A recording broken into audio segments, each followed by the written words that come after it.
Kusavimbene vanu munu anochinja hapana kavimbane munu akasanyadziswa mazwi anotabira anogona kupera nasi ari pedyo mangwana oenda kure. Vimbai naMwari chete ndiye asingachinji kana moyo wadedera, iye achasimbisa. Vimbai naMwari chete,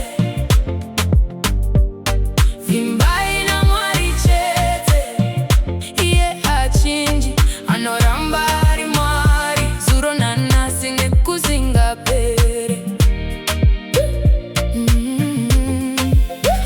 Murume wako nyangwe mukadzi wako vanhu vanochinja asi Mwari anogara kadaro. Kana wakarwadziwa usarasikirwa netariro, mupata wacho wakadzika asi rudo rwake rukuru. Vanhu vanokangana, vanhu vanokupotsera asi ruoko rwake runokusimudzira. Vimbai naMwari chete ndiye asingachinji kana moyo wadedera.